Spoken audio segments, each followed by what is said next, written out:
चर्चा करेंगे जो आजकल काफ़ी दिनों से सोशल मीडिया पर प्रचारित किया जा रहा है कि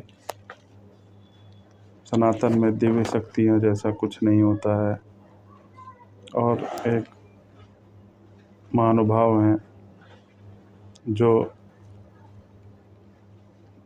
चुनौती भी दे रहे हैं इस मामले में कि जो उनके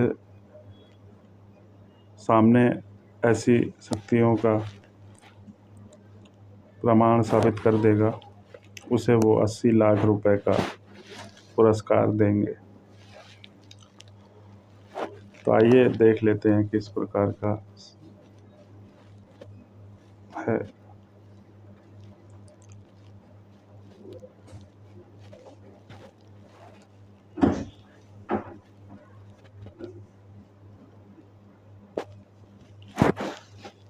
कोई भी बाबा ये जानकारी अलग अलग मार्गों से प्राप्त कर सकता है। ये मैंने बहुत विस्तार से वीडियो में आपको बताया। किसी की दिव्य दृष्टि नहीं होती क्योंकि बाकी किसी मार्ग से उस तक जानकारी ना पहुंचे, ये व्यवस्था हमने पहले से करके रखी है। उसी को हम प्रोडेंट कंडीशन कहते हैं। अगर वो चुनौती वीरेंद्र कृष्ण शास्त्री ने स्वीकारी तो आपको क्या लगता है कितना प्रतिशत सही जवाब दे पाएंगे? मैं पूरे दावे के साथ कहता हूँ कि पहले 10 व्यक्तियों के नाम, उनका सरनेम, उनका पिताजी का नाम, उनकी उम्र और साथ में उनका टेलीफोन नंबर, ये चीजें बताने के लिए जब वो खड़े होंगे तो 10% भी मार्क नहीं ले पाए। 10% भी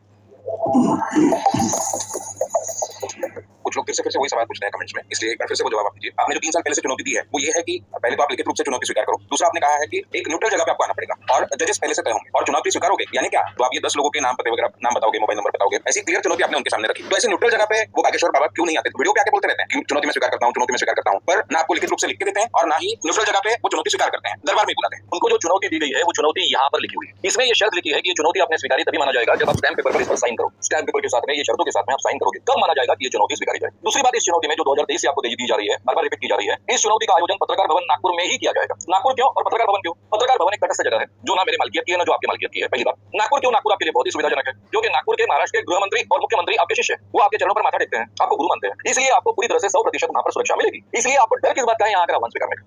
आप बार-बार बोलते हो कि दिव्य दरबार में आकर दो, उनके सामने मैं करूंगा। क्या करूंगा? आप किसी आदमी का नाम बता दोगे, उसका सरनेम बता दोगे, मैंने बताया चिल्लाओगे और शायद कुछ टीवी वाले छाप भी देंगे कि आपने बताया। अरे भाई, ये पहले से जानकारी आपको होती है ना, ये तो मैं कह रहा हूँ, यही तो मैं दावा कर रहा हूँ। ये दावा झूठा साबित करने के लिए आपको ये फ्रॉड एंड कंडीशंस के अंदर जहां आपको जानकारी कहीं से मिलेगी नहीं, ऐसी अवस्था में आकर बताना होगा जो ऐन वक्त पर आपके सामने 10 व्यक्ति रखे जाए जिनकी आपको किसी माध्यम से जानकारी नहीं मिलेगी। तब सही माने में आपकी दिव्य शक्ति सिद्ध होगी ना। लेकिन ये स्वीकारने के लिए आप तैयार नहीं क्योंकि आप बेसिकली ठग व्यक्ति हो। आप जानते हो कि आप ठग हो, इसलिए ये चुनौती आप कभी भी जिंदगी में स्वीकारोगे नहीं। ये मैं आज ही जाहिर कर देता हूँ। फ्रॉड एंड प्रूफ कंडीशन आप कहते हो, इसको अगर आप थोड़ा ठीक से समझाएं तो देखिए, सीधी सी बात है कि कोई भी बाबा ये जानकारी अलग अलग मार्गों से प्राप्त कर सकता है। ये मैंने बहुत विस्तार से वीडियो में आपको बताया। उसके लिए मैंने 4-5 दिव्य दृष्टि नहीं, किसी ने भी दिव्य दृष्टि नहीं होती है। आज तक विज्ञान ने इसकी खोज करने का बहुत प्रयास किया है लेकिन आज तक ये सिद्ध नहीं हुई। ना दिव्य शक्ति सिद्ध हुई, ना दिव्य दृष्टि सिद्ध हुई और इसीलिए ये सिद्ध करने का एक प्रयास है कि सही माने में अगर किसी में दिव्य दृष्टि है, सही माने में दिव्य शक्ति है, वो अपने आप पहचान सकता है। जिसे इंट्यूशन कहते हैं, टेलीपैथी कहते हैं, ऐसी कोई शक्ति है तो वो यहाँ सिद्ध हो जाएगी क्योंकि 90% करेक्ट अपने आप करेक्ट रहना ये संभव नहीं। उसको सही माने में अपने आप जानकारी आनी चाहिए क्योंकि बाकी किसी मार्ग से उस तक जानकारी ना पहुंचे, ये व्यवस्था हमने पहले से करके रखी है। उसी को हम प्रोडेंट कंडीशन कहते हैं। इसलिए वो अपने आप सोच कर टेलीपैथी के माध्यम से, इंट्यूशन के माध्यम से ये बातें बता रहा है और इसलिए हमको भी मानना पड़ेगा कि ये दिव्य शक्ति है इस व्यक्ति की, या फिर वो जाकर 10 चीजें देखकर आ रहा है या बैठा हुआ है, इसके बावजूद इसका मतलब ऐसा है कि उसके पास में दिव्य दृष्टि। तो इसीलिए ये प्रोडेंट प्रूफ कंडीशंस के अंदर ये प्रक्रिया चुनौती अमल में लाई जाएगी। ये आग्रह इसीलिए है कि उसमें कोई भी बदमाशी ना कर पाए, ना हम बदमाशी कर पाए, ना वो बदमाशी कर पाए। यहाँ तटस्थ 5 लोगों का एक पंचमंडल जो उनकी और मेरी सलाह से, दोनों की सलाह से रखा जाए और उनका निर्णय अंतिम होगा। पहले से ये 10 लोगों की जानकारी, क्योंकि यहाँ पर हमने लिखा है, शर्त रखी है कि जो ये जानकारी है, नाम, सरनेम, पिताजी का नाम, उनकी उम्र और उनका टेलीफोन नंबर, ये आधार कार्ड पर जो होगा वो होगा। यानी आधार, क्योंकि हर एक के नाम में थोड़ा बहुत फर्क होता है, स्पेलिंग में फर्क होता है, ये होता है, उसमें झंझट नहीं। आधार कार्ड तो दिनेश कृष्ण महाराज को दिव्य शक्ति को आधार कार्ड पर आसानी से देख सकते हो। इस आदमी का आधार कार्ड में क्या लिखा हुआ है, तो आधार कार्ड वो फाइनल होगा, उसके आधार पर ये चीजें जानी जाएगी। और 90% महाराज कहते हैं, हालांकि उनके पास अगर दिव्य शक्ति है, दिव्य दृष्टि है, 100% करेक्ट कहना चाहिए, लेकिन 90% भी करेक्ट कहते हैं तो उनको सीधा 80 लाख रुपए का मृत्यु मिलेगा। हम आपको भविष्य बताने को कहेंगे कि अगर वो चुनौती वीरेंद्र कृष्ण शास्त्री ने स्वीकारी, आप जैसा कहते हैं वैसे न्यूट्रल जगह पर नागपुर में पत्रकार संघ में, तो आपको क्या लगता है कितना प्रतिशत सही जवाब दे पाएंगे? मैं पूरे दावे के साथ कहता हूँ कि पहले 10 व्यक्तियों के नाम, उनका सरनेम, उनका पिताजी का नाम, उनकी उम्र और साथ में उनका टेलीफोन नंबर, ये चीजें बताने के लिए जब वो खड़े होंगे तो 10% भी मार्क नहीं ले पाए। 10% भी नहीं। टिकम टोला शायद उम्र के बारे में लगे क्योंकि उम्र का एक अंदाजा हो सकता है, टिकम टोला लग सकता है, लेकिन नाम कहां से उनको पता चलेगा? पिताजी का नाम कहां से पता चलेगा? सरनेम कहां से पता चलेगा? टेलीफोन नंबर यानी उनका मोबाइल नंबर जो अटैच है आधार कार्ड को कैसे पता चलेगा? इसलिए मैं कह रहा हूं कि 2-4-5% भी नहीं कर पाए, यानी वो इतने बड़े पैमाने पर वो एक्सपोज हो जाएंगे कि आगे जिंदगी में किसी को मुंह दिखाने लायक नहीं रहेंगे और इसीलिए वो आगे नहीं आते। Thank you. आप अगर अंत में कुछ कहना चाहें तो मैं इतना ही कहूंगा कि दुनिया में किसी भी बाबा में, किसी भी इंसान में दैवी शक्ति नहीं होती है, ना ही दिव्य दृष्टि की शक्ति होती है।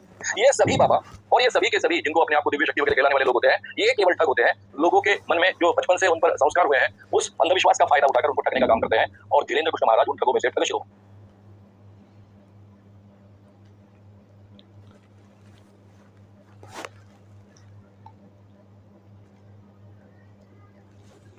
तो जैसा कि ये मामला बार बार हमारे सामने आ रहा है विभिन्न माध्यमों से कि इसमें ये बोला जा रहा है कि पहले भी इन्होंने यह चुनौती धीरेन्द्र कृष्ण को दी थी, या वो ये भी दावा कर रहे हैं कि किसी भी बाबा में या किसी भी व्यक्ति में ऐसा जानने का कोई तरीका नहीं होता है कि जिससे वो किसी व्यक्ति की उम्र, सरनेम, उसके दादा का नाम और उसका फ़ोन नंबर, जो कि आधार के अनुरूप, आधार कार्ड के अनुरूप होना चाहिए, बता सके।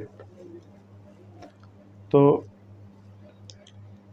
हम यहाँ पर ये दावा तो नहीं करेंगे कि धीरेन्द्र में यह शक्ति मौजूद है कि वो इसे बता सकेंगे, या अन्य किसी व्यक्ति किसमें वो शक्ति मौजूद है, लेकिन बात सनातन पर आ रही है, इसलिए इसका विश्लेषण करना आवश्यक हो जाता है।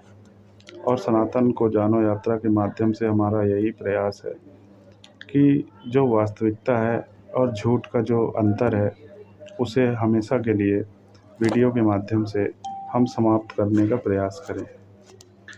तो जैसा कि ये श्याम मानव जो हैं, इनके द्वारा जो कहा जा रहा है कि किसी व्यक्ति में ये दिव्य शक्ति नहीं होती, तो इसका एक तरीका है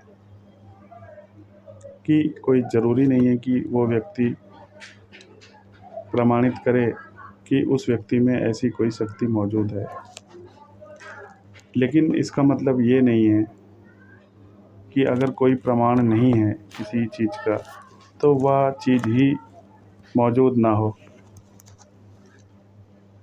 दूसरी बात यह है कि जो इनकी चुनौती है, उस पर भी थोड़ा प्रकाश डालना आवश्यक है कि जो इनके द्वारा कहा जा रहा है कि 10 व्यक्तियों के नाम, सरनेम, उनके पिताजी का, उनके दादा का और मोबाइल नंबर, जो कि आधार कार्ड के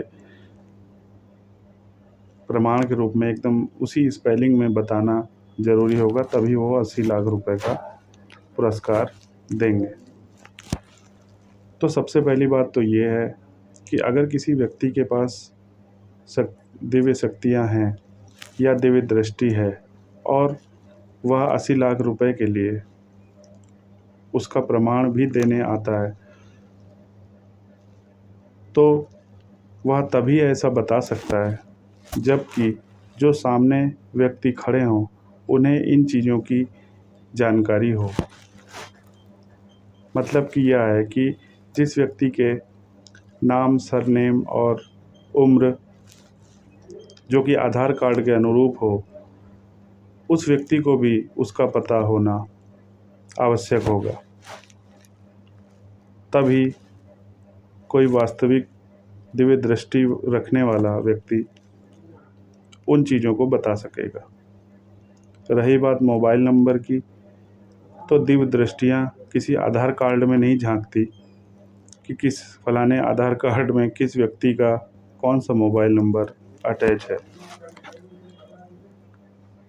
जो मुख्य बात है वो दिव्य दृष्टि इंसान के मन पर पड़ने का काम करते हैं। अगर व्यक्ति को अपने मोबाइल नंबर की जानकारी याद है और उसे आधार में अपने लिखे हुए स्पेलिंग पता है कि किस स्पेलिंग को मिलाकर उसका नाम आधार कार्ड में दर्ज है, तो यह माना जाएगा कि कोई दिव्य दृष्टि रखने वाला इंसान उस चीज़ को बताने योग्य होगा। रही बात दिव्य दृष्टि की, तो दिव्य दृष्टि एक सनातन की वास्तविकता है और वास्तव में जिसके पास दिव्य दृष्टि है वो उसे प्रमाणित नहीं करेगा। अगर हम सिर्फ धीरेन्द्र को इससे चुनौती से अलग भी कर लें, तो अगर किसी व्यक्ति के पास दिव्य दृष्टि है तो वह धन से ऊपर हो चुका होगा, केवल तभी उसे दिव्य दृष्टि की प्राप्ति संभव हो सकती है। फिर भला मात्र 80 लाख रुपए के लिए कोई व्यक्ति अपनी दिव्य दृष्टि का प्रमाण किसी को क्यों देना चाहेगा? तो किसी चीज़ का प्रमाण ही ना मिले, इसलिए हम उस चीज़ को ही नकार दें, ये तो केवल एक मूर्खता भर है। हम यहाँ पर यह दावा नहीं करते कि धीरेंद्र के पास वह शक्तियाँ मौजूद हैं या नहीं हैं, लेकिन हम यह दावा अवश्य करते हैं कि दिव्य दृष्टि सनातन की वास्तविकता है और यह इस संसार में मौजूद है।